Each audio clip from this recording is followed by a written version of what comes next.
വെള്ളാപ്പള്ളിയെ പോലെ ഒരു വെട്ടാവളിയൻ അതിന്റെ നേതൃസ്ഥാനത്ത് വന്നു എന്നത് ഒഴിച്ചു നിർത്തിയാൽ അതൊരു വലിയ മഹാപ്രസ്ഥാനമാണ്.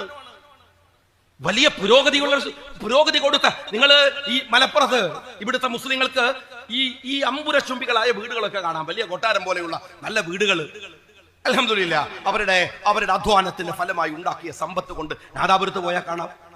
എന്താ കൊല്ലത്ത് പോയിട്ട് കൊല്ലം നഗരമധ്യത്തിൽ ഒരു സെന്റിന് പൊന്നിന്റെ വിലയുള്ള ഇടത്ത്, ഒന്നുമല്ല വജ്ര വിലയുള്ള ഇടത്ത് കൊട്ടാര സദൃശമായ വീടുകൾ ഇങ്ങനെ കാണാം. ഈടവ സമുദായത്തിൽപ്പെട്ട നല്ല ബിസിനസ്സുകാരുടെ, അവർ ജോലിക്കാരുടെ, വിദേശത്ത് പോയവരുടെ വീടുകൾ, വിദ്യാഭ്യാസ സ്ഥാപനങ്ങൾ. എന്തൊരു അന്തസ്സോടുകൂടിയാണ് ആ സമുദായം ജീവിക്കുന്നത്. ശ്രീനാരായണ ഗുരുദേവനാണ്. നായർ സമുദായത്തെ അറിയോ? യൂത്ത് ലീഗുകാരാ. നിങ്ങൾ നോവലൊക്കെ വായിക്കാറുണ്ടോ? മലയാളത്തിൽ ഇറങ്ങിയിട്ടുള്ള ഒരുപാട് നോവലുകളുണ്ട്. നിങ്ങൾ വായിച്ചാൽ മനസ്സിലാവും എന്തു സങ്കടകരമായ അവസ്ഥയിലായിരുന്നു ആ സമുദായം ജീവിച്ചു പോകുന്നത് എന്ന്. ആ സമുദായത്തിന് തുല്യമായ സമുദായം കേരളത്തിന് പുറത്ത് ജീവിക്കുന്നത് എങ്ങനെയാണ്? ഞാൻ ബാംഗ്ലൂരിൽ പോയപ്പോ ഒരു 5-8 കൊല്ലം മുമ്പ് NSSന്റെ പരിപാടിയിൽ പങ്കെടുക്കാൻ ബാംഗ്ലൂരിൽ പങ്കെടുത്തപ്പോ അവിടെ വന്ന ചിലർ എന്നോട് പറഞ്ഞു, എന്തുമാത്രം സൗകര്യത്തോടെയാണ് കേരളത്തിലെ നായർ സമൂഹം അഭിമാനത്തോടെ ജീവിക്കുന്നത്. അതിന് വഴിയൊരുക്കിയത് മന്നത്ത് പത്മനാഭനാണ്. നിങ്ങൾ ഈ കാണിക്കുന്ന അന്തസ്സിന്റെയും അഭിമാനത്തിന്റെയും നമ്മുടെ നട്ടലിന്റെയും പിറകിൽ വക്കം അബ്ദുൽ ഖാദർ മൗലവിയുണ്ട്, KM സീലി സാഹിബുണ്ട്, CH മുഹമ്മദ് കോയ സാഹിബുണ്ട്, ബാഫക്കി തങ്ങളുണ്ട്. ആ പോരാട്ടമാണ് സമുദായം. CH പറയുമായി എന്റെ സമുദായം, അത് പറയുന്ന CHന്റെ കണ്ണിന്റെ പുരികം മുതൽ ഹൃദയം മുതൽ അതങ്ങനെ ഒന്ന് പ്രോജ്വലിച്ചു നിൽക്കുമായിരുന്നു. എന്റെ സമുദായം എന്ന് അകത്തിരുന്ന് CH പറയുമായിരുന്നു. ആ സാമുദായിക ബോധത്തിൽ നിന്നാണ് എല്ലാം കെട്ടിപ്പടുത്തുണ്ടാക്കിയത്. സാമുദായിക രാഷ്ട്രീയത്തിന്റെ പ്രാധാന്യത്തെ നിങ്ങൾ കളയരുത്. ഗൗരവത്തോടെ യൂത്ത് ലീഗുകാരൻ ആലോചിക്കണം. ചാരിറ്റിയൊക്കെ വളരെ പ്രധാനപ്പെട്ടതാണ്. പക്ഷേ അതിന്റെ 1000 മടങ്ങ് പ്രാധാന്യമുള്ളതാണ് സാമുദായിക രാഷ്ട്രീയം എന്ന് പറയുന്നത്. മറന്നുപോകരുത്. ഫർള് ഐനും ഫർള് ഖിഫയും നിങ്ങൾക്കറിയാലോ. നമ്മൾ തന്നെ ചെയ്യേണ്ട കാര്യമാണ് ഫർള് ഐൻ. ഫർള് ഖിഫ എങ്ങനെയല്ല? നാട്ടിലൊരു മയ്യത്തുണ്ടെങ്കിൽ അവിടെ റോട്ടുമ കിടക്കാണ് തിരൂർ അങ്ങാടിയിൽ, നിങ്ങളൊന്നും തിരിഞ്ഞു നോക്കിയില്ല, നിങ്ങൾക്ക് എല്ലാവർക്കും കുറ്റം ഉണ്ടാവും. ഏതെങ്കിലും ഒരാളെ മയ്യത്ത് മറമാടിയാൽ, മയ്യത്തിന്റെ ക്രിയകൾ ചെയ്താൽ, അത് പരിപാലിച്ചാൽ നിങ്ങളെല്ലാവരും രക്ഷപ്പെടും. അതല്ലേ ഫർള് ഖിഫ? ഫർള് ഐൻ നിങ്ങൾ തന്നെ ചെയ്യേണ്ടതാണ്. ഞാൻ നിസ്കരിക്കാതെ എൻ്റെ ഭാര്യയും മക്കളും നിസ്കരിച്ചാൽ ഒരു ഗുണം എനിക്ക് കിട്ടൂല. എൻ്റെ വാപ്പ നിസ്കരിച്ചാൽ എനിക്കൊരു ഗുണം കിട്ടൂല. ഉമ്മ നിസ്കരിച്ചാൽ നോമ്പോറ്റാൽ എനിക്കൊരു ഗുണം കിട്ടും. ഞാൻ ചെയ്യണം. സ്നേഹമുള്ളവരെ, ചാരിറ്റിയും സാമുദായിക പ്രവർത്തനവും തമ്മിലുള്ള വ്യത്യാസം എന്താ അറിയോ? ഇത് ചെയ്യാൻ നമ്മൾ മാത്രമേ ഉള്ളൂ ഈ സാമുദായിക സമൂഹത്തിന് വേണ്ടി വാദിക്കാൻ. അത് മറന്നിട്ട് ഒരിടത്ത് പോലും നിൽക്കരുത് നിങ്ങളെന്ന് ഞാൻ ഉത്തരവാദിത്തം നിങ്ങൾ ഏറ്റെടുക്കുന്ന എന്റെ പ്രിയപ്പെട്ട യൂത്ത് ലീഗുകാരോട് പറയുന്നു. ഗൗരവത്തോടെ ആലോചിക്കാം. നമ്മൾ വളരെ മനോഹരമായി ഒരു സമുദായത്തെ പൊളിറ്റിസൈസ് ചെയ്ത് ഉയർത്തിക്കൊണ്ടുവന്ന ഒരു സമുദായമാണ്. ഈ അടുത്ത് MSFകാര് കേരളത്തിന്റെ ക്യാമ്പസുകളിൽ നടത്തിയിട്ടുള്ള ഒരു വലിയ മുന്നേറ്റമുണ്ട്. ഒരു തിരിച്ചറിവിന്റെ മുന്നേറ്റമാണ്. MSF എന്ന് പറയുന്ന ഒരു സാമുദായിക വിദ്യാർത്ഥി സംഘടനയുടെ മഹാകഴിവല്ല, ഇവർ കൊള്ളാവുന്നവരാണെന്ന് തിരിച്ചറിഞ്ഞ് ഒരു സമൂഹം അവരെ ഏറ്റെടുത്ത വലിയ വ്യതിയാനമാണ്. കാലിക്കറ്റ് യൂണിവേഴ്സിറ്റിയിൽ അടക്കം വന്ന അതിന്റെ ഒരു തിരിച്ചുവരവൊക്കെയുണ്ട്. അതുമായി ബന്ധപ്പെട്ട് ഈ അടുത്ത കാലത്ത് ഒരു വിവാദമുണ്ട്, വലിയ വിവാദമുണ്ട്. ആ വിവാദം ഉണ്ടായ സമയത്ത് ഇവിടുത്തെ CPMകാരൻ ഉന്നയിച്ച ഒരു രസകരമായ കാര്യമുണ്ട്. എന്താ അറിയോ? ജമാഅത്തെ ഇസ്ലാമി അവരുടെ പ്രേതം ലീഗിൽ സന്നിവേശിച്ചിരിക്കുന്നു എന്നാണ്. എനിക്ക് വലിയ അതിശയം തോന്നിയിട്ടുള്ള ഒരു പ്രയോഗമാണിത്. ഞാൻ ചോദിക്കട്ടെ, ഈ ജമാഅത്തെ ഇസ്ലാമിയെ കുറിച്ച് ഈ കമ്മ്യൂണിസ്റ്റുകാരൻ പഠിച്ചിട്ടുണ്ടോ? പരിശോധിച്ചിട്ടുണ്ടോ? ജമാഅത്തെ ഇസ്ലാമിയിൽ വലിയ വ്യതിയാനം സംഭവിച്ചിട്ടുണ്ട്. ജമാഅത്തെ ഇസ്ലാമിയിൽ വന്നിട്ടുള്ള ഏറ്റവും പ്രധാനപ്പെട്ട വ്യത്യാസം എന്താണ്? അവർ മതരാഷ്ട്രവാദത്തെ പരസ്യമായി കൈവിട്ടു. അവർ ഹുക്കൂമത്തെ ഇലാഹി വിട്ടു. ഇതൊക്കെ വിട്ടു. അവരിപ്പോൾ കാലങ്ങളായി മുസ്ലിം ലീഗ് പറയുന്ന ലീഗ് രാഷ്ട്രീയത്തിന്റെ, മതേതര രാഷ്ട്രീയത്തിന്റെ, പൊതു മുസ്ലിം രാഷ്ട്രീയത്തിന്റെ, വോട്ട് ചെയ്യൽ രാഷ്ട്രീയത്തിന്റെ, രാഷ്ട്രീയ പാർട്ടി രാഷ്ട്രീയത്തിന്റെ മേഖലയിലേക്ക് അവര് വന്നിട്ടിപ്പോ നമ്മളൊക്കെ പറയുന്ന രാഷ്ട്രീയം തന്നെയാ പറയുന്നത്. പുതിയ തലമുറയിലെ കുട്ടികൾക്ക് ചെറിയ കൺഫ്യൂഷൻ ഉണ്ടാകുന്ന കേസാണ് ഇത്. ഞാൻ അവരോട് പറയണു, നിങ്ങൾ രണ്ടും വേറെ വേറെ പഠിക്കണം, നിർബന്ധമായി പഠിക്കണം. ഇപ്പൊ കാണുന്ന ആളുകളെ കണ്ട നമ്മളെ പോലെ തന്നെയാണ്, ഒരു വ്യത്യാസമൊന്നുമില്ല, ഒരേപോലെ. എന്നാൽ അതല്ല അതിന്റെ അസിൽ എന്ന് പറയുന്നത്, ബേസ് എന്ന് പറയുന്നത് അത് വേറെയാണ്. ഇത് മാറ്റമുണ്ടായത് എങ്ങനെയാണ്? മുസ്ലിം ലീഗിന്റെ വഴിയിലേക്ക് ജമാഅത്തെ ഇസ്ലാമി അടക്കമുള്ളവർ വന്നു. മുസ്ലിം ലീഗ് ആളുകളെ പൊളിറ്റിസൈസ് ചെയ്തു, സമുദായത്തെ രാഷ്ട്രീയവൽക്കരിച്ചു. ഞങ്ങൾ ആ മാറ്റം ഉണ്ടാക്കി, ഓരൊക്കെ വന്നു. അതുകൊണ്ട് ഞങ്ങളിപ്പോ ഓരോട് വ്യത്യസ്തമായിട്ട് എന്തെങ്കിലും ഒരു കാര്യം പറയണമെന്ന് വിചാരിച്ചിട്ട് ഞങ്ങളെ ഈ മതേതര രാഷ്ട്രീയവും ഞങ്ങളുടെ പൊതു രാഷ്ട്രീയ സംവിധാനം മാറ്റണോ? ഞങ്ങൾ മാറ്റി പറയണോ? ഞങ്ങൾ അതിനെ മാറ്റി പറയുന്നു. അവര് മാറ്റി പറഞ്ഞപ്പോ അത് നല്ലതാണെങ്കിലും ആയിക്കോട്ടെ, ആർക്കാ കുഴപ്പമുള്ളത്? ഞങ്ങൾ എന്തിനാ മാറ്റി പറയുന്നത്? അവര് ഈ മാർഗത്തിലേക്ക് വന്നത് കൊണ്ട് ഞങ്ങൾ ഈ പണി നിർത്തണോ? അതാ ചോദ്യം. ഞാൻ CPM-കാരോട് ഒരു കാര്യം ചോദിക്കട്ടെ. ഇവിടെ നോർത്ത് ഇന്ത്യയിൽ പശുവിന്റെ പേരിൽ എത്ര പേരെ കൊന്നു? പശുവിന്റെ പേരിൽ. അങ്ങനെ പശുവിന്റെ പേരിൽ നോർത്ത് ഇന്ത്യയിൽ കൊന്നതിനെ, ആ കൊലയെ വിഷ്വലൈസ് ചെയ്തത് ഇവിടുത്തെ ജമാഅത്തെ ഇസ്ലാമിയുടെ മീഡിയയാണ്. അവർ ചെയ്തു. ഞാനൊരു ഉദാഹരണം പറയാൻ. അതുപോലെ നോർത്ത് ഇന്ത്യയിൽ പാർക്കുന്ന ഒരു മുസ്ലിമിനെ ഒരു കാരുണ്യവുമില്ലാതെ അവിടുത്തെ ഭരണകൂടം അതിർത്തിയിൽ കൊണ്ടുപോയി തള്ളി. ബംഗ്ലാദേശിലോ പാകിസ്ഥാൻ എവിടെയെങ്കിലും പോ, നീ രാജ്യത്ത് നിൽക്കാൻ പറ്റുന്നവനല്ല എന്ന് അവനോട് പറയുമ്പോ ആ പ്രശ്നത്തെ ജമാഅത്തെ ഇസ്ലാമിയുടെ ഒരു വിഷ്വൽ മീഡിയ അതിനെ വിഷ്വലൈസ് ചെയ്തു എന്ന് വിചാരിക്കുക. ഈ പ്രശ്നത്തിന്റെ വസ്തുത ഇതാണോ? ഈ പ്രശ്നം ഇന്ത്യയുടെ പാർലമെന്റിൽ E.T. മുഹമ്മദ് ബഷീർ സാഹിബ് ഉയർത്തിക്കൊണ്ടുവന്നാൽ അതെങ്ങനെയാണ് ഒരു ഇസ്ലാമിസ്റ്റ് പൊളിറ്റിക്സ് ഇതാവുന്നത്? ഞാൻ ചോദിക്കുന്നത്, ആ പ്രശ്നം അവിടെ ഉണ്ടോ? ആര് കാണിച്ചു, ആര് പറഞ്ഞു എന്നതല്ല. ഇന്ത്യയുടെ പാർലമെന്റിൽ അത് പറയാനല്ലേ ബഷീർ സാഹിബിനെ ഈ ഗ്രാമങ്ങൾ തെരഞ്ഞെടുത്ത് വിട്ടത്? ബഷീർ സാഹിബിനെ പറഞ്ഞു വിട്ടത് എന്തിനാണ്? സൂക്ഷിക്കണം, നോക്കണം, ഇത് പറയണം. പറഞ്ഞു വന്നില്ലെങ്കിൽ ഇവിടെ വന്നിറങ്ങിയാൽ ബഷീർ സാഹിബിനോട് ചോദിക്കാനുള്ള ആർജവമുള്ള സംഘടന തന്നെയാണ് അദ്ദേഹത്തെ പറഞ്ഞു വിട്ടത്. ഒരു സംശയമില്ല. അദ്ദേഹം പോണ്ടേ? അദ്ദേഹം അത് പറഞ്ഞാൽ അതെങ്ങനെയാണ് ഒരു അപകടകരമായ ഇസ്ലാമിക് പൊളിറ്റിക്സ് ആവുന്നത്? ഞാൻ നിങ്ങളോട് ചോദിക്കുന്നത്, CPM-കാരോട് വിനീതമായി ഞാൻ അഭ്യർത്ഥിക്കുന്നത്, ഒരു ഇഷ്യൂ എങ്ങനെയാണ് ഇസ്ലാമിസ്റ്റ് ഇഷ്യൂ ആകുന്നത് എന്ന് നിങ്ങളൊന്ന് പറഞ്ഞു തരണം. ഒരു ഇഷ്യൂ എങ്ങനെയാണ് ഒരു കമ്മ്യൂണൽ ഇഷ്യൂ ആവുന്നത് എന്ന് നിങ്ങൾ എനിക്ക് പറഞ്ഞു തരണം. ഞങ്ങൾക്ക് പറഞ്ഞു തരണം. ഒരു ഇഷ്യൂ എങ്ങനെയാണ് അതൊരു ഐഡന്റിറ്റി പൊളിറ്റിക്സ് മാത്രമാവുന്നത് എന്ന് നിങ്ങൾ പറയണം. നിങ്ങൾ തീരുമാനിച്ച ഒരു ഷീറ്റ് കൊണ്ടാ ഇത് ഞങ്ങൾ പറയാം.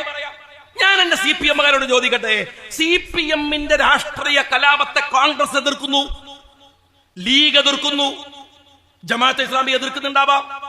അതുകൊണ്ട് എന്താ ചെയ്യേണ്ടത്? ജമാഅത്തെ ഇസ്ലാമി അത് പറയുന്നത് കൊണ്ട് ഞങ്ങൾ അത് പറയരുതെന്നാ? എനിക്ക് മനസ്സിലായിട്ടില്ല ഈ രാഷ്ട്രീയം. ഞങ്ങൾ 10-20 കൊല്ലമായിട്ട് ഇവിടെ പൊതുപ്രവർത്തനം നടത്തുന്നവരാണ്. മറ്റുള്ളവന്റെ വായ്ക്കകത്ത് നിന്ന് വരുന്നത് നോക്കിയിട്ടല്ല ഞങ്ങൾ നിലപാടെടുക്കുന്നത്, ഞങ്ങൾ പറയുന്നത്, ഞങ്ങൾ സംസാരിക്കുന്നത്. നിങ്ങൾ ചെയ്യേണ്ട പണി എന്താണ്? നിങ്ങൾ ഈ അക്രമ രാഷ്ട്രീയം ഒന്ന് നിർത്താൻ നോക്കുക. അതില്ല, അത് നിങ്ങൾ തുടരൂ. പറയുമ്പോ നിങ്ങള് ഇതെന്തിനാ ജമാഅത്ത് പറയണെന്നാണ് അത് ഞങ്ങൾക്കറിയില്ല. ഞങ്ങളിത് പറഞ്ഞുകൊണ്ടിരിക്കും. ഒരു കള്ളം പറയാൻ, ഒരു കള്ളനെ പിടിച്ചപ്പോ കള്ളനെ എല്ലാരും കൂടി പറഞ്ഞു കള്ളാന്ന് വിളിക്കുന്നു. അപ്പൊ കള്ളം പറയാണ്, ജമാഅത്തെ നീ എന്താണ് കള്ളാന്ന് വിളിക്കുന്നത്? എടോ, കള്ളം കക്കാതെന്നാ പോരെ, പിന്നെ ആരെങ്കിലും വിളിക്കോ? കള്ളം കക്കാതെന്നാ പോരെ. ഇഷ്യൂസിനെ നിങ്ങൾ എന്തേ കാണാതിരിക്കുന്നത്? അത് കാണണ്ടേ? നിങ്ങളിവിടെ ഭരിച്ചോണ്ടിരിക്കല്ലേ? നിങ്ങള് ഞങ്ങളുടെ സാമുദായിക വാദത്തിനകത്ത് ഞാൻ ചോദിക്കട്ടെ, ഈ കഴിഞ്ഞ 9 കൊല്ലത്തിനിടയിൽ മുസ്ലിം സമുദായത്തിന് നഷ്ടപ്പെട്ടു പോയതിന്റെ വലിപ്പറയോ? ചെറുതാണോ? 10-20 കൊല്ലം കൊണ്ട് നേടിയെടുത്ത നേട്ടങ്ങൾ എത്രയാ പോയത്? ആർക്കാ വിചാരമുള്ളത്? മുഖ്യമന്ത്രി കണ്ടാൽ, ചിരിച്ചാൽ, നോക്കിയാൽ, വിളിച്ചാൽ സായൂജ്യം അടഞ്ഞു പോകുന്ന ഒരു വൈകാരികത കൊണ്ട് ഇതിനെ തടുക്കാൻ പറ്റുമോ? കഴിയുമോ? നിങ്ങൾ അറിയുമോ? സംവരണം നഷ്ടപ്പെട്ടു കേരളത്തിലെ മുസ്ലിങ്ങൾക്ക്. അന്തസ്സോടെ, അഭിമാനത്തോടെ ഈ രാജ്യത്ത് ജീവിക്കാൻ അവരെ പ്രാപ്തമാക്കിയത്, ഗൾഫിനെ പോലും വെല്ലുന്ന വിധത്തിൽ അവരെ പ്രാപ്തമാക്കിയത് സംവരണമാണ്. സംവരണം നഷ്ടപ്പെടുത്തി തന്ത്രപരമായി ഈ പിണറായി വിജയൻ അതില്ലാതെയാക്കി. ഈ അടുത്ത് ഞാൻ ബൽറാമിനെ ഹൃദയപൂർവ്വം എന്റെ സുഹൃത്താണ്, ബഹുമാനിച്ചുകൊണ്ട് പറയുന്നു. അദ്ദേഹമായിട്ട് പരസ്യമായി പലതരം ഡിബേറ്റുകൾ നടത്താറുണ്ട് ഞങ്ങൾ. അദ്ദേഹം എഴുതിയ ഒരു ഫേസ്ബുക്ക് പോസ്റ്റ് ഉണ്ട്, കോൺഗ്രസിന്റെ നിലപാട് വിശദീകരിച്ചുകൊണ്ട്. അത് കോൺഗ്രസുകാരും കാരണം അവരും മനസ്സിലാക്കേണ്ട കാര്യമാണ്. മനോഹരമായിട്ട് ബലറാം എഴുതുകയുണ്ടായി. ഞാൻ ചോദിക്കുന്നത്, സംവരണത്തെ നിങ്ങൾ ഇല്ലാതാക്കിയില്ലേ? ഞങ്ങളുടെ അവകാശമല്ലേ അത്? ഞങ്ങൾ സാമുദായികമായി സംഘടിച്ചുണ്ടാക്കിയതല്ലേ? യൂത്ത് ലീഗുകാരാ, ഇത് ഗൗരവപ്പെട്ട പ്രശ്നമല്ലേ? ഞങ്ങളുടെ മക്കളെ പഠിക്കാൻ സ്കൂളിലേക്ക് പറഞ്ഞയക്കാൻ CH മുഹമ്മദ് കോയ സാഹിബ് പോരാടി നേടിയെടുത്തതാണ് സ്കോളർഷിപ്പുകൾ. നിങ്ങൾ വളരെ പതുക്കെ ഇല്ലാതാക്കി. കേരളത്തിന്റെ തെരുവുകളിലുള്ള മതവിദ്യാഭ്യാസ മതങ്ങൾ സംഘടനകൾ നടത്തുന്ന സാമുദായിക സ്ഥാപനങ്ങളുണ്ട്. ഒരു നല്ല കോഴ്സ് അവിടെ കൊടുത്തിട്ട് 9 കൊല്ലായി. ആരും അറിയണില്ല, ആരും മനസ്സിലാക്കണില്ല എന്തെല്ലാം നഷ്ടങ്ങൾ ഉണ്ടായി ഈ കമ്മ്യൂണിറ്റിക്ക്. നിങ്ങൾക്കറിയുമോ? ഈ കഴിഞ്ഞ 9 കൊല്ലത്തിനിടയിൽ ഇത് ഞങ്ങൾ പറയണ്ടേ? ഞങ്ങൾ പറയാന്ന് മാത്രല്ല, ഞങ്ങൾ 1000 വട്ടം പറയും. ഇതൊരു സമുദായത്തിന്റെ അസ്തിത്വവുമായി ബന്ധപ്പെട്ട പ്രശ്നമാണ്. ഞങ്ങൾ കൊടി പിടിക്കുന്നത്, ഞങ്ങൾ മുദ്രാവാക്യം വിളിക്കുന്നത്, ഞങ്ങൾ ഇതുപോലെ സംഘടിച്ച് പരിപാടി നടത്തുന്നത് ഞങ്ങളുടെ കൊക്കിലെ ശ്വാസം ഉള്ളിടത്തോളം അത് സംരക്ഷിക്കാൻ തന്നെയാണ്, ഒരു വിട്ടുവീഴ്ചയുമില്ലാതെ. ഒന്നോർത്തോ, ഭരണത്തിൽ വന്നാലും വന്നില്ലെങ്കിലും ഒക്കെ വന്നാൽ മുസ്ലിം ലീഗ് ഈ സാമുദായിക പ്രശ്നങ്ങൾ നേടിയെടുക്കാൻ അതിന്റെ മുൻപന്തിയിൽ നിൽക്കും. അതില്ലാതെ എന്തിനാ ലീഗ്? ഈ മറ്റു എന്ത് വ്യത്യാസ മറ്റു രാഷ്ട്രീയ പാർട്ടികളിൽ ലീഗിനുള്ളത്? നിങ്ങൾ പറഞ്ഞേ, ഈ സമുദായത്തിന്റെ പ്രശ്നങ്ങൾ ഉയർത്തിക്കൊണ്ട് തന്നെയാണ്. നിങ്ങൾക്ക് ഭരിക്കാൻ അറിയില്ല. നിങ്ങൾക്ക് പതുക്കെ RSSകാരൻ ഉയർത്തിനേക്കാൾ വളരെ ഏറ്റവും മ്ലേച്ഛമായി ഇവിടുത്തെ ഒരു സമുദായത്തെ 9 കൊല്ലമായി നിങ്ങൾ വേട്ടയാടുകയാണ്. അധികാരത്തിന്റെ അപ്പകഷ്ണങ്ങൾ കുറച്ചു ആളുകളുടെ വായ്ക്കകത്ത് തിരികെ കൊടുത്ത് സമുദായത്തെ ഭിന്നിപ്പിക്കുന്ന പണിയെടുക്കുക. ഞാൻ ചോദിക്കട്ടെ മുഖ്യമന്ത്രി, ഇവിടെ ഈ ദാറുൽ ഹുദ എന്ന് പറയുന്ന ഒരു മഹാസ്ഥാപനമുണ്ട്. ഞാൻ ഒരിക്കൽ വർഷങ്ങൾക്ക് മുമ്പ് വിദ്യാഭ്യാസ പ്രവർത്തനങ്ങളുമായി ബന്ധപ്പെട്ട് ഞാൻ MLA ആയിരിക്കുന്ന സമയത്ത് ഫിൻലൻഡിൽ പോയി. ആ ഫിൻലൻഡിൽ പോയ സമയത്ത് അവിടുന്ന് അവര് പറഞ്ഞു, ഇവിടെ 2-3 തവണയായി നിങ്ങളുടെ നാട്ടിൽ നിന്ന് ഒരു പണ്ഡിതൻ വരാറ്. ദാറുൽ ഹുദയുടെ പ്രിൻസിപ്പൽ അവിടെ പോയി. അവിടുന്ന് ഡെൻമാർക്ക് യൂണിവേഴ്സിറ്റിയിൽ എനിക്ക് അതിശയം തോന്നിപ്പോയി. അത്രയൊന്നും ഞാൻ ഒരിക്കലും വിചാരിച്ചിട്ടില്ല. ദാറുൽ ഹുദ കൊണ്ടുവന്നിട്ടുള്ള ഒരു സമാന്തര വിദ്യാഭ്യാസം ഉണ്ട്. നിങ്ങൾ ലോകം മുഴുവൻ സഞ്ചരിച്ചു നോക്ക്. കണ്ണൂരിന് അപ്പുറത്തേക്ക് യാത്ര ചെയ്ത് ശീലമില്ലാത്ത കുറെ അണ്ടനും അടകോടന്മാരും ലോകം അറിയില്ല. ആ യൂണിവേഴ്സിറ്റികൾ പോയി നോക്ക്. നിങ്ങൾ ആഫ്രിക്കൻ രാജ്യങ്ങളിലെ നയതന്ത്ര രംഗങ്ങളിൽ പോയി നോക്ക്. അവിടങ്ങളിലടക്കം ഈ ചെമ്മാടിൽ നിന്ന് പഠിച്ചു പോയ കുട്ടികളുണ്ട്. അതിന്റെ അസൂയാണ്. എന്നിട്ട് പരിസ്ഥിതിവാദത്തിന്റെ മൂലക്കുരുവായിട്ട് ദാറുൽ ഹുദയുടെ മുമ്പിൽ വന്ന് കോപ്പറേറ്റീവ് തരം കാണിച്ചിട്ട് ആ സ്ഥാപനം അങ്ങോട്ട് അടച്ചു കളയാം എന്ന് നിങ്ങൾ വിചാരിക്കുന്നുണ്ടോ? എന്തു വികാരമാണ് മുഖ്യമന്ത്രി മിണ്ടിയ? വേറെ ചില ആളുകള് വേറെ ചില താല്പര്യങ്ങളുടെ മിണ്ടാതിരുന്നല്ലോ. എല്ലാവരെയും ഇവർ തീർക്കും. അവസാനം സൂക്ഷിക്കുന്നത് നല്ലതാണ്. ഒരാൾ ഒറ്റക്ക് തീരുമെന്ന് ആരും വിചാരിക്കരുത്. ഞാൻ ലീഗ് രാഷ്ട്രീയ പാർട്ടിയുടെ പ്രതിനിധിയായി എന്നോട് തന്നെ പറയാൻ, ഇത് ഒറ്റക്ക് തീരുമെന്ന് വിചാരിക്കരുത്. ഒന്നിച്ചെല്ലാവരും തീരുന്നിടത്തേക്ക് ഈ കമ്മ്യൂണിസ്റ്റുകാരന്റെ പോക്കുണ്ടാവുക. സൂക്ഷിക്കുന്നത് നല്ലതാണ്. അപകടത്തിലേക്ക്, നാശത്തിലേക്ക് സൂക്ഷിക്കേണ്ട സ്നേഹമുള്ളവരെ സൂക്ഷിക്കാനാവണം. ഇവിടെ ഒരു ഭരണത്തിന്റെ 9 കൊല്ലായി ഞാൻ പറയുന്നു. എന്ത് പരാക്രമമാണ്. ഞാൻ എന്തിങ്ങനെ വരുമ്പോ ഞാൻ നേരത്തെ ഗഫൂറിനോട് വണ്ടിന്ന് പറയുന്നു, ഒരു ഉളുപ്പും മര്യാദയും ഈ നാട്ടിലെ സഖാക്കൾക്കില്ലേ? കാണും, നമ്മളൊന്നും കമ്മ്യൂണിസ്റ്റുകാരല്ല, നിങ്ങളെ വിരോധികളുമാണ്. എന്നിട്ട് പോലും കാണുമ്പോ നമുക്ക് തന്നെ വെറുതെ ചളിപ്പ്. വലിയ ഫ്ലക്സിൽ കോഴിക്കോട് അങ്ങാടിയിൽ ഒരു ഭാഗത്ത് അമ്മോശനും ഒരു ഭാഗത്ത് മരുമോനും. ഉളുപ്പുണ്ടോ സഖാക്കളെ ഞങ്ങൾക്ക്? ആ കോഴിക്കോട് മലാപ്പറമ്പ് ജംഗ്ഷനിൽ നിന്ന് പോയി നോക്കും. ഒരു പൊടിക്കൊരുത്തനെ, ഒരു വലിയ പാർട്ടിയല്ലടോ നിങ്ങള്. കുറച്ചൊരു മറ്റുള്ളവർ കാണുന്നുള്ളൊരു ഉളുപ്പെങ്കിലും വേണ്ടേ? എങ്ങനെയാണ് നിങ്ങൾ ആ ഫ്ലക്സിന്റെ ഒക്കെ താഴെ കൂടെ പോണത്? എനിക്ക് ആലോചിക്കാൻ പറ്റിയ. എന്നിട്ട് ഇയാള് ഗവൺമെന്റിലെ ഏറ്റവും കാര്യപ്പെട്ട ഒരാള്, ബാക്കിയുള്ളവർക്കൊന്നും പുല്ലിന്റെ വേണ്ട. ആലോചിച്ച് നോക്കണം.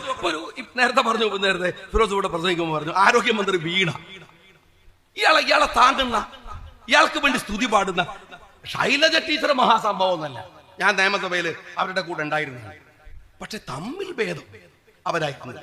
ഒരു ആരോഗ്യമന്ത്രി എന്നുള്ള നിലക്ക് മുഖ്യമന്ത്രിയേക്കാൾ കൂടുതൽ ഒരു പെർഫോമൻസിന് മുമ്പിൽ വന്നിരുന്നു ശൈലജ. സത്യം പറഞ്ഞാൽ മുഖ്യമന്ത്രിയേക്കാൾ കൂടുതൽ പെർഫോം ആകാൻ ഒരു പണിയില്ല. ഒന്ന് ചിരിച്ചാൽ മാത്രം മതി. അതുവരെ ഇല്ലാത്തൊരു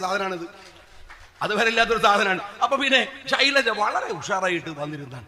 അവരെ മാറ്റിയിട്ട് നിങ്ങൾ കൊണ്ടുവന്ന ഈ ആരോഗ്യമന്ത്രി, ഞാനിരിക്കെ ഇത് തിരൂരങ്ങാടി എന്നാണ് തോന്നുന്നുണ്ട്, എന്തോ പറഞ്ഞു. നമ്മൾ വീട്ടിൽ പറയില്ലേ വല്ലാത്തൊരു സാധനം നീ എന്നൊക്കെ പറയുന്നോട്ട് ഇതെന്തൊരു സാധനം എന്ന് വെച്ചാൽ ഗോവിന്ദ മാഷ് ഒരു ചാട്ടാണ് എന്നെക്കൊള്ളേ കേസെടുത്താളൂ. ഞാനാണെങ്കിൽ ഒരു കേസും കേൾക്കാത്ത സാധു മനുഷ്യനാണല്ല. നിനക്ക് കേസ് പറഞ്ഞാൽ പേടിയാവുമല്ല. ആ കേസ് അവിടെ പോയി എടുത്തിനാ നിങ്ങൾ കേസ് അവിടെ കിടക്കട്ടെ. ഞാൻ ചോദിക്കട്ടെ, ഇവരെ സ്ഥിതി എന്താണ്? 1700 കോടി രൂപ കുടിശ്ശികയാണ്. എവിടെയാ കൊടുക്കാനുള്ള അറിയങ്ങള്? ആശുപത്രിയിലെ സർജറി ഉപകരണങ്ങൾ വാങ്ങുന്ന കമ്പനിക്ക്. കോഴിക്കോട് മെഡിക്കൽ കോളേജില് 260 കോടി രൂപ പെൻഡിങ് ആണ്. എന്താ അറിയങ്ങള്? ഇന്നലെ പോലും ആൻജിയോപ്ലാസ്റ്റ് ചെയ്തില്ല. ഉപകരണമില്ല, ഡോക്ടർമാർക്ക് ചെയ്യാൻ പറ്റുന്നില്ല. മനുഷ്യന്റെ നിലനിൽപ്പിന്റെ ആ ഏറ്റവും അടിസ്ഥാന ഘടകങ്ങൾ അതിന്റെ മുകളിൽ കളിക്കുകയാണ്. ആരാ ഇവര്? നിങ്ങൾ ഈ ആരോഗ്യമന്ത്രി എവിടെയെങ്കിലും കണ്ടിട്ടുണ്ടോ? നമ്മളൊക്കെ അത്യാവശ്യം പൊതുപ്രവർത്തന രംഗത്തുള്ള ആളുകളല്ല. നമ്മളുടെ ആയുസിനിടയിൽ ഇവർ ഏതെങ്കിലും ഒരു സമരമുഖത്ത് കണ്ടിരുന്നോ? ഒരു മുദ്രാവാക്യം വിളിച്ച് കണ്ടിരുന്നു? ചാനലിൽ ഇരുന്നിട്ട് ഈ മുഖ്യമന്ത്രിയെ പ്രകീർത്തിച്ച് CPM വലുതാക്കി പറഞ്ഞതല്ലാതെ. ഞാൻ പറയുന്നു, ശിവൻകുട്ടി എനിക്കറിയാം, അയാള് പഴയ SFI കാരനാണ്, DYFI കാരനാണ്, തിരുവനന്തപുരം മേയറാണ്. വിദ്യാഭ്യാസ മന്ത്രിയാകാനൊന്നും പറ്റൂല എന്ന് മാത്രമേ ഉള്ളൂ. വോട്ട് നോക്കുക. പക്ഷെ അയാൾക്കൊരു പാരമ്പര്യമില്ലടോ കമ്മ്യൂണിസ്റ്റ് പാർട്ടിയിൽ. ഇപ്പത്തെ ഷംസീർ സ്പീക്കർ എന്തൊക്കെ കുരുത്തക്കാരുണ്ടായാലും SFIയും DYFI നടന്ന ഒരാളല്ലേ. നിങ്ങൾ വാസവനെടുക്ക്, ഓരോരുത്തരെടുക്ക്. ഇവരാരടോ ഈ പറയുന്ന ആരോഗ്യമന്ത്രി വീണയും ഈ റിയാസൊക്കെ എവിടെ? നിങ്ങൾ പറ, എങ്ങനെ വന്നതാ സംഘടനാ രംഗത്ത്? എങ്ങനെയാണ്? എന്നിട്ടിപ്പോ CPM മൊത്തത്തിൽ എടുത്തു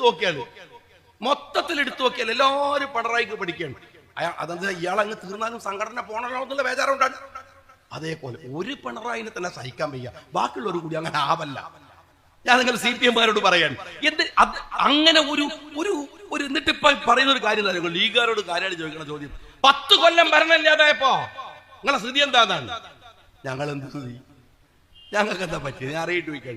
9 കൊല്ലം ഭരണമില്ലാത്തതുകൊണ്ട് ലീഗിന് പറ്റിയ എന്തെങ്കിലും ഒരു ദോഷങ്ങൾ പറ, സമുദായത്തിന് പറ്റിയൊക്കെ ഉണ്ട്. ഞങ്ങളുടെ കൺസേണും അതാണ്, ഞങ്ങളെ പ്രശ്നം അതാണ്. അതിനാണ് ഞങ്ങൾ ഈ ഭരണത്തെ അട്ടിമറിക്കണം എന്ന പോരാട്ടത്തിന്റെ മുമ്പിൽ നിൽക്കുന്നത്. ഒരു സംശയക്കാരി തരില്ല. അതിന്റെ പേരിൽ മുസ്ലിം ലീഗ് രാഷ്ട്രീയത്തെ അറിയുന്ന 19 കൊല്ലം ലീഗിനെ അറിയുന്ന എല്ലാവർക്കും അറിയാം. അത് ലീഗിന്റെ കൺസേൺ ആണ്, സംശയമൊന്നുമില്ല. ഞങ്ങൾക്ക് എന്ത് ബേജാറ്? എന്തെങ്കിലും സംഘടന എന്റെ സഖാക്കളെ 10 കൊല്ലം ഭരണമില്ലാത്തതുകൊണ്ട് ലീഗ് തീർന്നു പോയി എന്ന് പറയണേ. നിങ്ങളോട് ഞാൻ പറയട്ടെ, ലീഗ് തീരൂല എന്ന് മാത്രമല്ല, കോൺഗ്രസ് തീർന്നോ? ഇത് തീരാതെക്കുന്നതിന്റെ കാര്യം കാര്യങ്ങള് ഇതൊരു ജനാധിപത്യമുള്ള വ്യവസ്ഥിതിയാണ്. ഇതിനകത്ത് രാജാവും പ്രജയും അങ്ങനൊന്നുമില്ല. ഞങ്ങൾക്ക് എല്ലാവർക്കും അഭിപ്രായം പറയാനുള്ള സ്വാതന്ത്ര്യം, പ്രകടിപ്പിക്കാനുള്ള സ്വാതന്ത്ര്യം. കോൺഗ്രസിനാണെങ്കിലോ ആ സ്വാതന്ത്ര്യത്തിന്റെ അങ്ങേ അറ്റത്തെ സ്വാതന്ത്ര്യമാണ്. അതുകൊണ്ട് അങ്ങോട്ടും ഇങ്ങോട്ടൊക്കെ പറഞ്ഞ് ഇങ്ങനെ ആരെങ്കിലും പോയാൽ എത്ര ആളുകൾ കൊണ്ടുപോയി BJP നിങ്ങളെല്ലോട് മെനക്കെട്ട് ആരെയൊക്കെ കൊണ്ടുപോയി. എന്നിട്ട് കോൺഗ്രസിന് വല്ല കുലുക്കുണ്ടോ? ഒരു സംഘടനാപരം ഞാൻ നിങ്ങളോട് ചോദിക്കട്ടെ, നിങ്ങളോ വലിയ പടായി വിടും. നിങ്ങൾ ബംഗാളിൽ നിന്ന് മമതാ ബാനർജിയുടെ മുമ്പിൽ തോറ്റുപോയിട്ട് എന്റെ ചങ്ങായിമാരെ തൊട്ടടുത്ത തെരഞ്ഞെടുപ്പിൽ നോമിനേഷൻ കൊടുക്കാൻ 10 ആളെ തികച്ചെടുക്കാൻ നിങ്ങൾക്ക് ഉണ്ടായോ? ത്രിപുരയിലുണ്ടായോ? എന്താ കാര്യം എന്ന് വെച്ചാൽ അധികാരം പോയപ്പോ ഇവരെ ഈ അലാക്കനി എങ്ങനെങ്കിലും ഒന്ന് രക്ഷപ്പെടാന്നുള്ളവർക്ക് BJPയിലും മറ്റു കോൺഗ്രസിലൊക്കെ പോയി ചേർന്നു, മമതാ ബാനർജിയുടെ കൂടെ ചേർന്നു. ത്രിപുരയിൽ 2ാമത് വരാൻ പറ്റിയോ? CPM-ന് വേണ്ടി മുദ്രാവാക്യം നിൽക്കാൻ തെരുവിൽ ആളുണ്ടോ? ബംഗാളിലുണ്ടോ? ഇത് ഇന്ത്യയിൽ മാത്രമല്ല, ലോകത്ത് റഷ്യ, ഇത് പണ്ടത്തെ ആളുകൾ പറയും ഉന്നക്കായി പൊട്ടിയ മാതിരി എന്നാണ്. റഷ്യ പൊട്ടിത്തെറിച്ച് ഒരുപാട് രാജ്യമായി. ആ രാജ്യങ്ങൾ ഏതെങ്കിലും കമ്മ്യൂണിസ്റ്റത്തെ ഫോളോ ചെയ്തോ? കമ്മ്യൂണിസ്റ്റ് പ്രത്യയശാസ്ത്രത്തെ കൊണ്ടുവരണോ? ഇല്ല. അവരൊക്കെ കിട്ടിയ സ്വാതന്ത്ര്യമായിട്ട് അവര് വേറെ വഴിക്ക് പോയി. CPM-കാരൻ മനസ്സിലാക്കിക്കോ, ഞങ്ങള് അധികാരത്തിന്റെ നക്കാപ്പിച്ച കൊണ്ട് ജീവിക്കുന്നവരല്ല. പക്ഷെ ഒന്നുണ്ട്, അധികാരം എന്ന് പറയുന്നത് ഞങ്ങളുടെ കൂടി അവകാശമാണെന്ന ബോധത്തിന്റെ പേരിൽ സമരരംഗത്ത് നിൽക്കുന്നവരാ ഞങ്ങൾ. അത് രണ്ടു തമ്മിൽ വ്യത്യാസമുണ്ട്. അത് രാഷ്ട്രീയ ബോധമാണ്. നിങ്ങൾ ആലോചിച്ച് നോക്ക്, ഇവിടെ ഒരു ബാങ്കിലെ തെരഞ്ഞെടുപ്പിന് ജയിക്കാൻ നിങ്ങൾ എന്തെല്ലാം വൃത്തികേട് കാണിക്കും, എന്തെല്ലാം വൃത്തികേട്. നേരത്തെ പറഞ്ഞു, നിങ്ങൾ ആലോചിച്ച് നോക്കുമ്പോ രാഹുൽ ഗാന്ധി ഒരു പുതിയ ഇഷ്യൂസ് കൊണ്ടുപോകും. വലിയ ഒരുപക്ഷെ നമ്മൾ അത്ഭുതം തോന്നുന്ന വിധത്തിൽ ആ മനുഷ്യൻ നമ്മളെയൊക്കെ അത്ഭുതപ്പെടുത്തുകയാണ്. ഓരോ നിമിഷം ഇത്രമേൽ ത്യാഗബുദ്ധിയോടെ, അർപ്പണബോധത്തോടെ രാഷ്ട്രത്തെ അത്രമേൽ തന്നിലേക്ക് ആവാഹിച്ച് അതിനുവേണ്ടി മാത്രം പണിയെടുക്കുന്ന ഒരു മനുഷ്യൻ. അയാൾ പറഞ്ഞു, വോട്ടിലെ കള്ളത്തരങ്ങളെ കുറിച്ച് പറഞ്ഞു. അതിങ്ങനെ അയാളിങ്ങനെ വിശദീകരിച്ചു. ഞാനിങ്ങനെ ഒന്ന് കണ്ണിമ തെറ്റാതെ ഞാനത് കേൾക്കുകയായിരുന്നു. പക്ഷെ എനിക്ക് കേട്ടിങ്ങനെ കുറെ കഴിഞ്ഞപ്പോഴാണ് ഞാൻ MA ബേബിയെ ശ്രദ്ധിക്കുന്നത്. അപ്പൊ MA ബേബി ഇതൊക്കെ എന്ത് എന്നുള്ള ലൈനിൽ വളരെ കൂളായിട്ട് കുത്തിരിക്കാണ്. മൂപ്പർക്ക് ഇതൊന്നും ഒരു അതിശയമില്ല. മൂപ്പര് ഇതെന്ത് നമ്മളിതൊക്കെ എത്ര അവിടെ നടത്തിയാന്നുള്ള ലൈനിലാണ് മൂപ്പരാടിരിക്കുന്നത്. എനിക്കുണ്ടായ കൺഫ്യൂഷൻ എന്താ വെച്ചാൽ ഇയാൾ ഇതിനകത്തുനിന്ന് വല്ല പുതിയ പോയിന്റും കണ്ടുപിടിച്ച് അടുത്ത പഞ്ചായത്ത് ചേരുമ്പോൾ ഇവിടെ പ്രയോഗിക്കുന്നതായിരുന്നു എനിക്കുണ്ടായിരുന്ന ബേജാറ്. ആജാതി പണിയാണ്. ഞാൻ ഒരു കണ്ണൂർ ഒരു 3 തവണ കണ്ടസ്റ്റ് ചെയ്ത ഒരാൾ എന്നുള്ളത് 2 തവണ MLA ആയ ആൾ എന്നല്ല എനിക്ക് നന്നായിട്ട് അറിയാം. കാരണം എൻ്റെ മണ്ഡലത്തില് ഗഫൂറിനൊക്കെ അറിയാം, ഞാൻ 160ഓളം ബൂത്തുകളുണ്ട്. ഞാനവിടെ മത്സരിക്കാൻ പോയ സമയത്ത് 16 ബൂത്ത് തെരഞ്ഞെടുത്തിട്ട് നിങ്ങൾക്കൊക്കെ അറിയില്ലേ, ഇപ്പൊ നമ്മളുടെ കുറുക്കോളിയൊക്കെ എല്ലാ ബൂത്തിലും തെരഞ്ഞെടുപ്പ് ദിവസം പോകും, എല്ലാ സ്ഥാനാർത്ഥിയും പോകും. പക്ഷെ ഞാൻ ആ 140 ബൂത്തിലും പോയില്ല. ഞാൻ പോയത് 16 ബൂത്തിലാണ്. ആ 16 ബൂത്തിൽ നടക്കുന്ന തോന്നിയവാസമാണ് ആ കോൺസ്റ്റിറ്റ്യുവൻസി പോകാൻ കാരണം. അവിടെ 90%, 95% വോട്ടുകൾ അത് മുഴുവൻ CPM കുത്തിയിടലാണ്. അവിടെ ഇങ്ങനെ കോൺവോയ് യാത്ര ചെയ്തു, പ്രവർത്തകരെ മുഴുവൻ അവിടെ സന്നിവേശിപ്പിച്ചു, അവിടെ വിന്യസിപ്പിച്ചു. ഈ ആളുകൾ അപ്പുറത്തെ ബൂത്തുകളോ സ്വാഭാവികമായി നടക്കുന്നു. അവിടെ ജനാധിപത്യമുണ്ട്. നിങ്ങൾ ഇത് എപ്പോഴോ ചെയ്യുന്നതല്ലേ? ഞാൻ കമ്മ്യൂണിസ്റ്റ് പാർട്ടിക്കാരനോട് പറയുന്നത് രാഹുൽ ഗാന്ധി അതുകൊണ്ടാണല്ലോ രാഹുൽ ഗാന്ധിയുടെ പിറകിൽ രാജ്യം മുഴുവൻ നിൽക്കുമ്പോ എല്ലാവരും നിൽക്കും. നിങ്ങൾക്ക് എന്താ നിൽക്കാൻ പറ്റാത്തത്? ബീഹാർ പോയി നോക്ക്. ബീഹാറിലെ ജനാധിപത്യ വിശ്വാസികൾ മുഴുവൻ ആ മനുഷ്യന്റെ പിറകിലാണ്. കേരളത്തിൽ വന്നാൽ ഞങ്ങൾ ആ മനുഷ്യന്റെ പിറകിലുണ്ട്. ഞങ്ങൾ ഒരുമിച്ചാണ് നിൽക്കുന്നത്. അദ്ദേഹത്തെ ജയിപ്പിക്കുമ്പോൾ, അദ്ദേഹം പറയുന്ന രണ്ടാമതൊരു സ്ഥാനാർത്ഥിയെ ജയിപ്പിക്കുമ്പോൾ അദ്ദേഹം പറയുന്ന രാഷ്ട്രീയത്തെ ഞങ്ങൾ ഏറ്റെടുക്കുന്നുണ്ട്. എന്തുകൊണ്ടെന്നാൽ വർത്തമാന ഇന്ത്യയിൽ അതിന്റെ പ്രസക്തി ഉള്ളത് കൊണ്ടാണ്. എന്റെ CPM-കാരാ നിങ്ങൾക്ക് കേരളത്തിൽ രാഹുൽ വരുമ്പോൾ ഏറ്റെടുക്കാൻ കഴിയാത്തത്? ഡൽഹിയിൽ പോയാൽ രാഹുൽ ഹലാലാവുകയും കേരളത്തിൽ വന്നാൽ രാഹുൽ ഹറാമാവുകയും ചെയ്യുന്ന ഈ രാഷ്ട്രീയത്തിന്റെ വാല്യൂ എന്താണ്? സത്യസന്ധത എന്താണ്? ഞാൻ എല്ലാ ചെറുപ്പക്കാരോടും സ്നേഹപൂർവ്വം പറയട്ടെ, നമ്മളില് ഈ ഭരണകൂടങ്ങൾ ഉണ്ടാക്കാൻ ശ്രമിക്കുന്നത് ഭീരുത്വമാണ്, ഭയമാണ്. ഭയമാണ് നമ്മളെ പേടിപ്പിക്കുക. ഈ നരേന്ദ്രമോദി, നിങ്ങൾ മനസ്സിലാക്കിക്കോളൂ, കഴിഞ്ഞ 6 മാസത്തിനിടക്ക് ഇന്ത്യ ടുഡേ നടത്തിയ സർവേയുടെ വാർത്ത ഇന്ന് പുറത്തു വന്നു. എന്താ വാർത്ത എന്നറിയോ? 10% മോദിയുടെ പ്രഭ മങ്ങിയത്. 10%. ഇന്ന് മോദി ഡൽഹിയിൽ നിൽക്കുന്നത് നമ്മളൊക്കെ വിചാരിച്ച പോലെ കഴിഞ്ഞ തെരഞ്ഞെടുപ്പിൽ ജയിക്കേണ്ടത് കോൺഗ്രസ് നേതൃത്വം കൊടുക്കുന്ന ഇന്ത്യ മുന്നണിയായിരുന്നു. എല്ലാവർക്കും അറിയാം. കള്ളവോട്ടുകൾ ചെയ്ത് കള്ളത്തരങ്ങളുടെ വഴിയിലൂടെ അധികാരത്തിൽ വന്നു നിൽക്കുകയാണ് മോദി. ഇപ്പോഴും അയാൾക്ക് അതിന്റെ ചലിപ്പുണ്ട്, RSS-ന് അതിന്റെ ചലിപ്പുണ്ട്, സാമാന്യ ബോധമുള്ളവർക്ക് അതിന്റെ ചലിപ്പുണ്ട്. അതുകൊണ്ട് തന്നെ രാഹുൽ ഗാന്ധി ഈ പ്രശ്നങ്ങൾ കൂടെ ഉന്നയിക്കുന്ന പശ്ചാത്തലത്തിൽ 10% പിറകോട്ട് പോയി നരേന്ദ്രമോദി. അതും ഇന്ത്യ ടുഡേയുടെ സർവേയാണ്. അവസാനിക്കും. ഒരു പേടി പിടിക്കലും അതിർത്തി കൊണ്ടുപോയി തള്ളും, നിങ്ങൾ അങ്ങ് ഇല്ലാണ്ടാക്കും. ഇവിടെ മുസ്ലിങ്ങൾക്ക് ജീവിക്കാൻ പറ്റൂല. ഞങ്ങൾക്കറിയാം, ഈ രാജ്യം ഒരുത്തന്റെയും തറവാട്ട് സ്വത്തല്ല, ഞങ്ങളെല്ലാവരും ഒരുമിച്ചുണ്ടാക്കിയ നാടാണ്. ഈ തിരൂര് വന്നിട്ട് ഞാൻ ആ ചരിത്രമൊന്നും പറയണ്ടല്ലോ, സ്വാതന്ത്ര്യ ചരിത്രമൊന്നും പറയണ്ടല്ലോ.